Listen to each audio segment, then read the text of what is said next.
My name is Francis Sullivan. I'm the school board president. I want to start off by introducing the board members who are here tonight. So if y'all could stand up, please. We have Kathleen Hoppy, Joe Fry, Allison Sorg, Yoli-Beth Fitzgibbon, Jill Patterson, John Coughlin, Tim Bubon, and Steve Jackson. We also have the student advisory member, Bert Murphy, District Administrator Tim Onsager, you don't have to stand up, and Director of Business Services, Erica Pickett. So at this point, I'll hand the meeting over to Tim for the District Administrator's overview. Thanks, Frank. I'd like to start out by, first of all, welcoming everybody. I would like the administrative crew to please stand and introduce yourselves. So, if you're, all the administrators, please stand and introduce yourselves.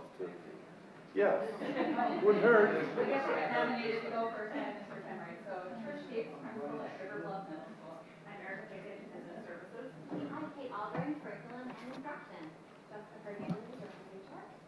Another Director of Student Services. And Shane Martin, Assistant Principal at High School. Majority Principal at High School. Mike Cruz, High School Principal. Erin Conrad, Non-Business School. Jeffrey Marks, And Paul, Director. Oh, Paul, Hi, Director.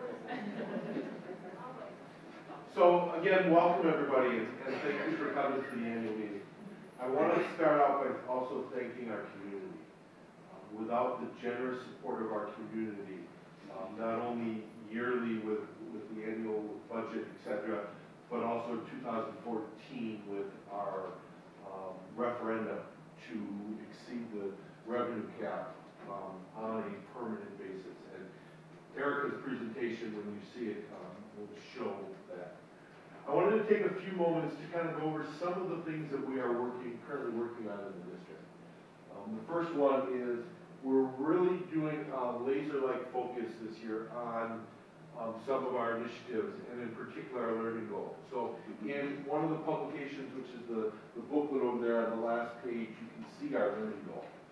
Those are our targets, and our learning goal addresses not only academically where we want our students or the progress we want them to make, but also growth goals. In addition to that, and that is in math and reading and literacy, in addition to those, we are also working on compassionate schools. Compassionate schools is trauma-informed care, are meeting the mental health needs of our students and our families. And other things around that is responsive classrooms that the elementary works on, nurtured heart, nonviolent crisis intervention, and our PBIS models. We are also working on in literacy, in our reading and writing curriculum, we are aligning it to the units of study. Some people refer to those or know better by Lucy Calkins, who is the originator of that. We're doing a lot of training and a lot of professional development around those. In addition, math, we are working on math expressions at the elementary and CPM, college preparatory math, at the middle and high school. We are aligning with all this, not only math and reading, but the rest of the subject areas, our curriculum for K through 12, EK through 12. In addition, we are focusing on equity. Some of the classes, or some of the schools have already done an equity audit.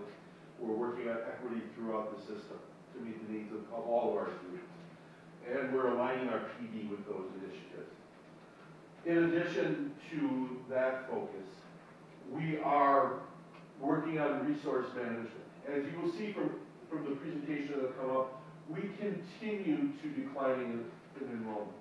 This has been a trend that has been probably for the last 10 to 15 years or more, we have declined in enrollment. So how do we maximize our resources with that declining enrollment? And schools, our revenue and our revenue caps and what we get in state aid and what we can levy as far as the tax is all based on enrollment. It tells us exactly what we can do. So with that, how do we manage our resources? How do we align our resources to meet the needs of the students, to meet the families to meet our goals.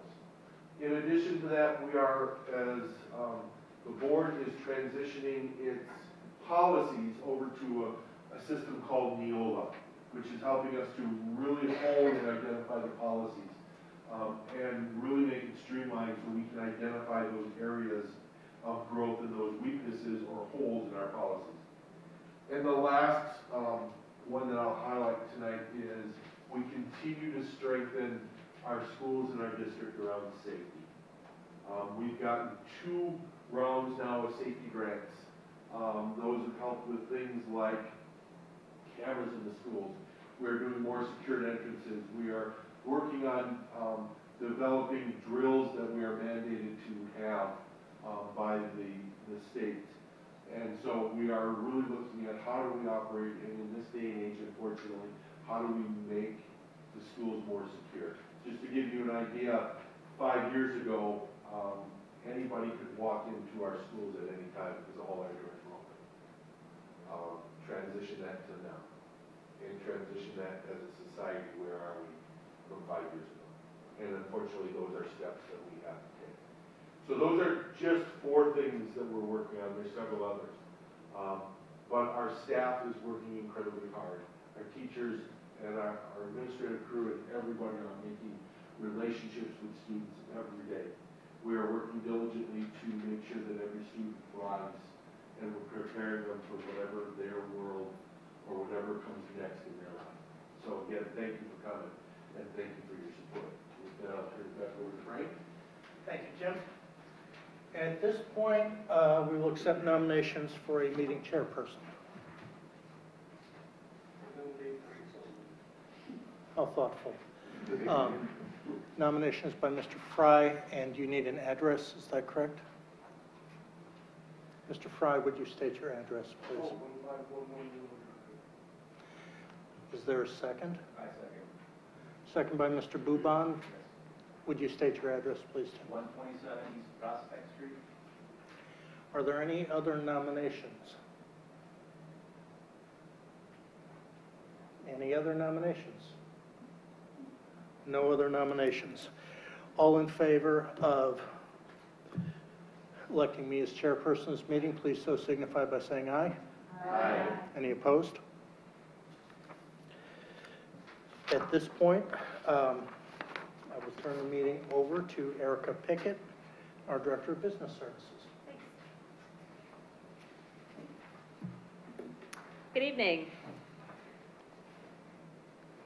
So I'm here tonight to talk to you a little bit about our budget, and there will be an opportunity at the end to ask any questions that you may have before we move to the portion of the meeting where we approve our tax levy. Budgeting is a process that spans more than one fiscal year. Each year we build our budget off a number of pieces of data. Some of them are known, some of them are based on assumptions that we make.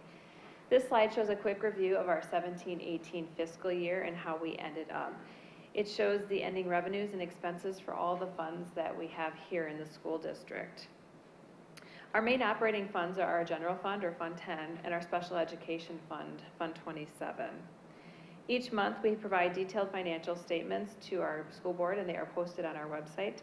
In addition, our 17-18 audit will be completed here in the next couple of weeks, and that will also be posted on our website if you are interested.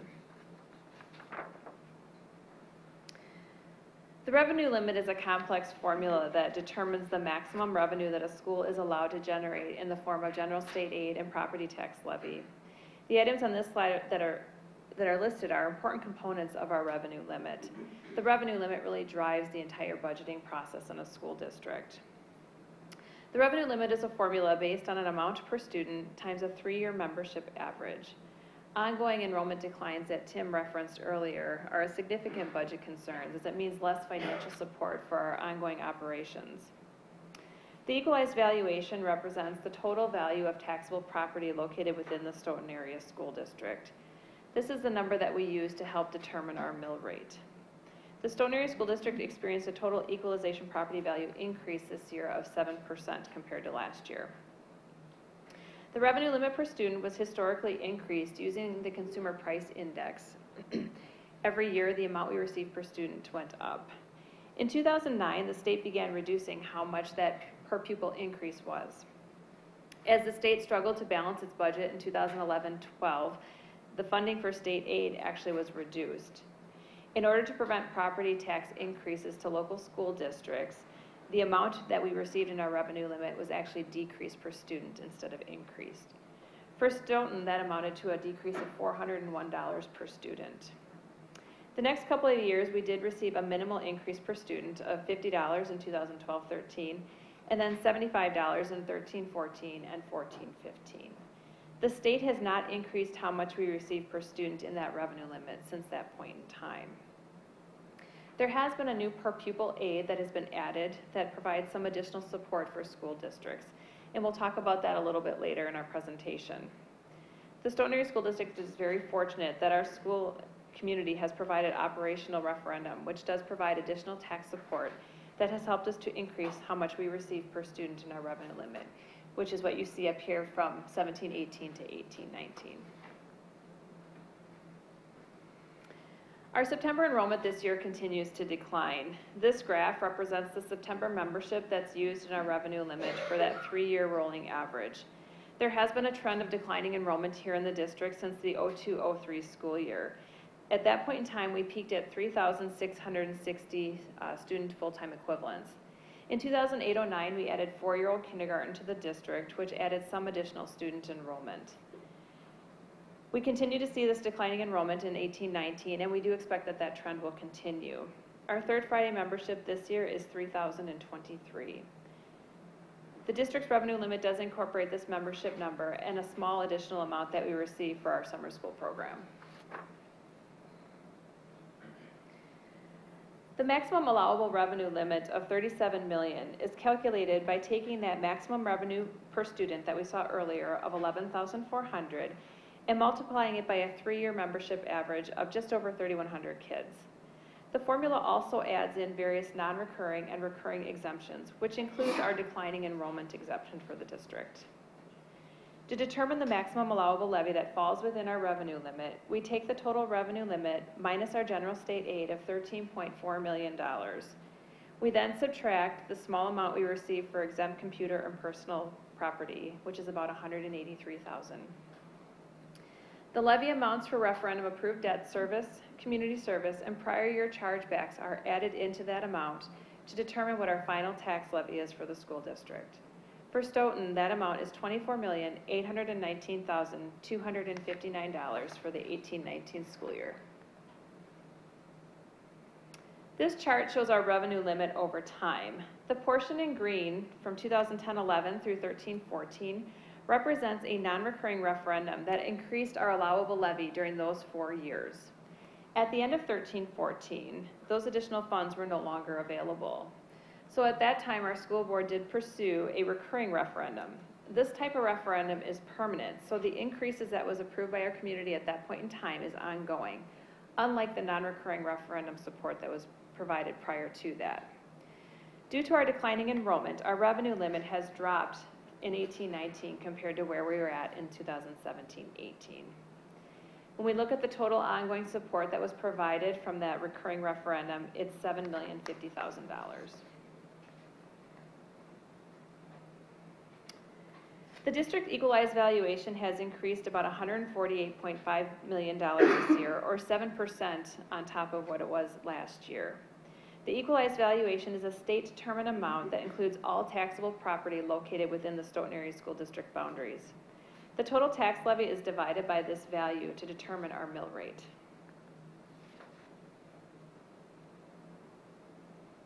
Our state equalization aid is dropping about $762,000 this year, or about 5.4% compared to last year. State aid is calculated by using a pretty complex statewide formula. How much any one district receives is dependent upon a district's wealth. A district's wealth is measured by its property value per student. The goal is to provide equal opportunities for all children across the state of Wisconsin, regardless of a community's ability to pay. For districts that are considered wealthier, a larger portion of their funding comes from tax dollars. Districts that are poor within that formula receive a larger portion through state aid. Stoughton's property value per student is above the state average. Because of this, we are considered a wealthy district in the state aid formula. Over time, this has resulted in decreasing state aid. Again, you can see that decline in this chart. During the period of time where the state has frozen the amount that districts receive per student in their revenue limit, there has been an increase and limited the increases in state aid. It has created this new categorical aid referred to as the per pupil aid. The state has chosen to put additional support through schools into this aid instead of increasing revenue limits. Historically, when the state were to increase funding for schools, they would increase the amount you receive per student in the revenue limit, and then additional funding would be added to that state aid formula. In doing this, some districts would receive a larger portion of that increase through tax dollars, and some districts would receive a larger portion through state aid. Again, going back to the way the distribution was determined. This particular aid distributes the funding among school districts equally, so every district receives the same amount per student in per pupil aid. In 2018-19, the total amount of revenue generated for us here in Stoughton through this new aid is slightly over $2 million. So when we look at our total revenues for our special ed and our general ed funds, you can see that the majority of it is through our tax levy, about $22.8 million. In addition to our tax levy, we have other local sources of revenue, which include things like our mobile home tax, admissions to events, interest earnings, student fees, and rentals. Interdistrict sources primarily is made up of tuition that we receive for students attending through open enrollment. State sources include things like our general state aid, which is our $13.4 million that we talked about earlier. We also receive the per pupil, transportation, library, special ed, and computer aids from the state. Federal sources are primarily grants like our flow-through and title grants, and it also includes our Medicaid reimbursement. And capital lease revenue includes our bus and copier leases. There's an offsetting charge to an appropriate expenditure account to record the lease agreements. Again, this is the same information, just represented graphically. Almost 84% of our total revenue comes from state aid and taxes, which are the two sources that are determined through that revenue limit formula. This slide demonstrates the shift in revenue sources over time. You can see that our general state aid has been steadily declining, which we talked about earlier.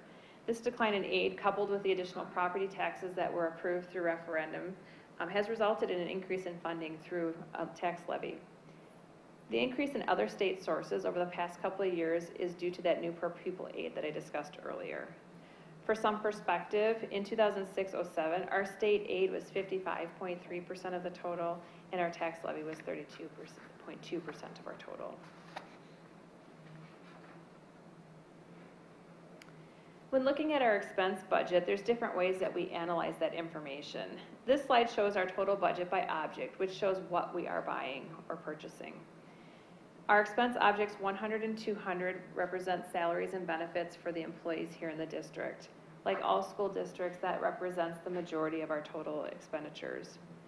Object 300, or purchased services, includes things like payments for consulting, legal fees, utilities, audit, our community-based 4K program, and tuition payments for students leaving the district through open enrollment.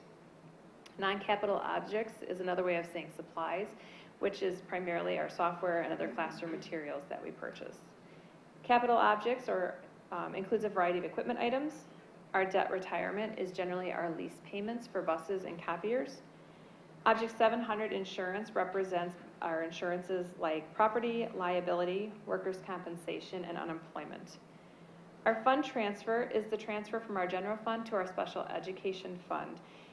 There's typically a revenue shortfall in those funds. We look at what we receive from grants and aid, and whatever we are short is transferred from our general fund to cover. And Object 900 is other objects, which includes miscellaneous items like dues and fees. And again, just a graphical breakdown of that same information showing that the majority of our costs is to support our staffing needs.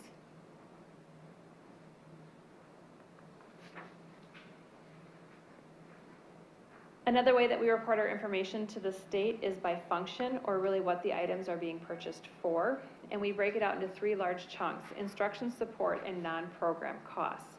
Instructional items include things like our licensed teachers, educational assistants, and direct classroom costs for supplies and materials.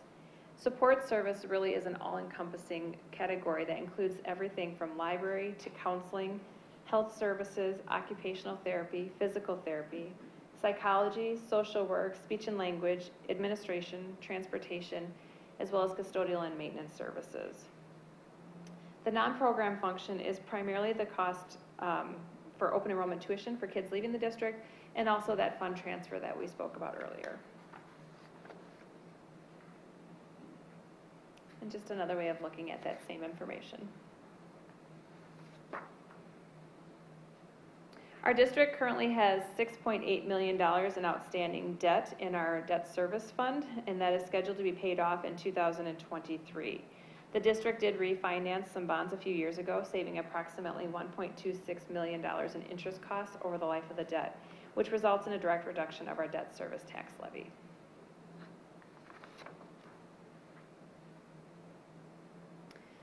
This slide shows our proposed tax rate compared to last year. You can see that the proposed levy is increasing 2.5%, or just shy of $600,000 over the prior year levy. The mill rate is actually being proposed to decrease by 4.2%.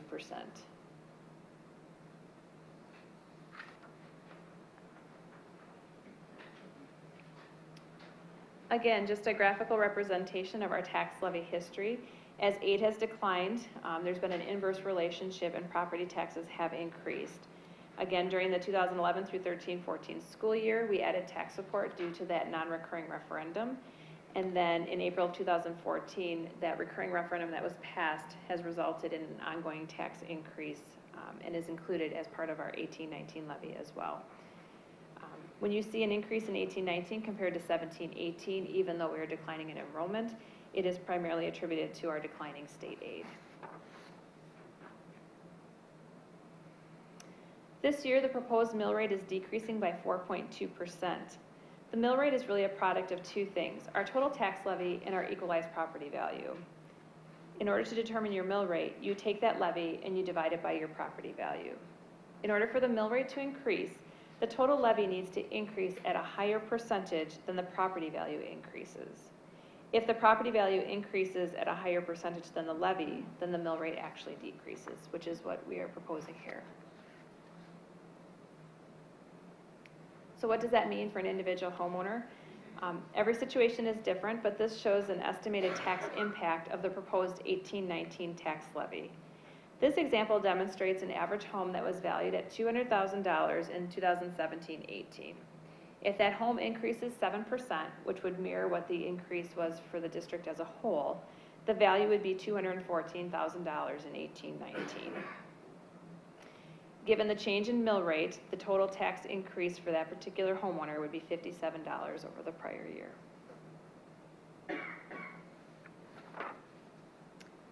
So at this time, I would entertain any questions on the 2018-19 budget.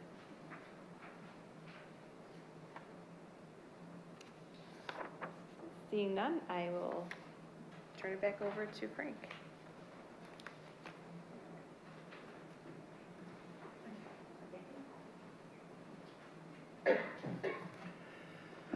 At this time, we would entertain a motion to adopt the tax levy. I'd like to make a motion. Trish Gates, Address, please. 1716 North Parkway. Is- Be it resolved that there be levied a tax in the amount of $24,819,259 upon all taxable property located in the Stoughton Area School District in the city of Stoughton and the townships of Albion, Christiana, Cottage Grove, Deerfield, Dunkirk, Dunn, Pleasant Springs, and Rutland in the county of Dane, and in the townships of Porter and Union in the county of Rock, state of Wisconsin, for the 2018-2019 school year. The motion is made. Is there a second? Second. Second by Ms. Sork. Would you state your address, please? 109 South Madison Street, Stoughton. Is there any discussion? Seeing none, I'll call the question. All in favor of adopting the tax levy as moved, please so signify by saying aye. Aye. Any opposed? The motion is adopted. Next, I will entertain a motion to approve board members' salaries. Yep. I'm sorry, can you go back one slide? I sure can. These are the current board member slides, salaries, I'm sorry. They are apportioned slightly differently among the president, vice president, clerk, treasurer, and other members. There's a slight increase for members who are committee chairs and not officers, and then there's an additional stipend of $200 for the members of the Employee Relations Committee, which I think works out to about $3 an hour. At this point then, I would entertain a motion to approve board member salaries. Ms. Pickett. Make a motion. I'm Erica Pickett. I live at 2101 Roby Road. Be it resolved that the Board of Education members of the Stoughton Area School District receive a 2% increase in salary for the 2018-19 school year. The motion is made. Is there a second? Second by? Mr. Rogers, 21, Mr. Mitchell. Thank you. Is there any discussion?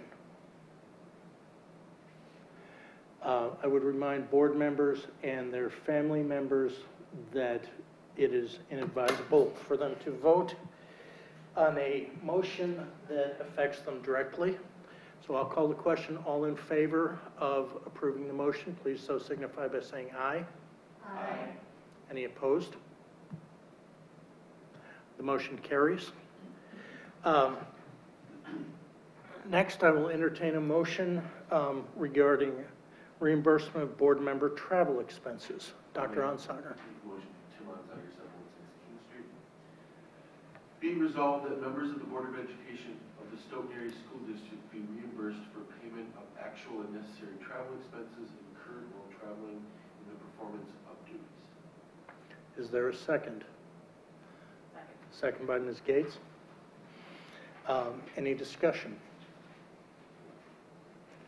All in favor, please so signify by saying aye.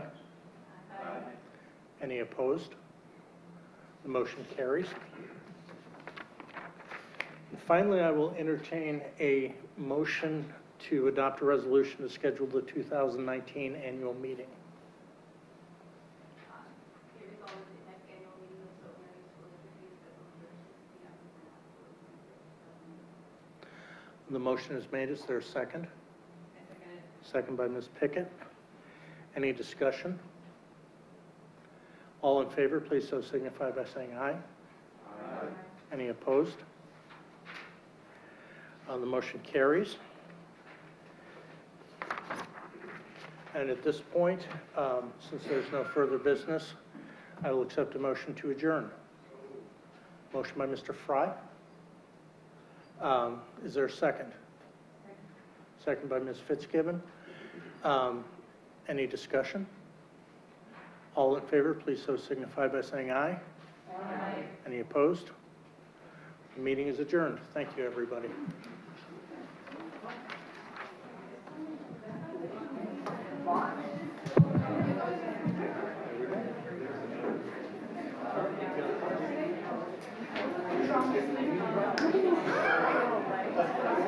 Once or twice.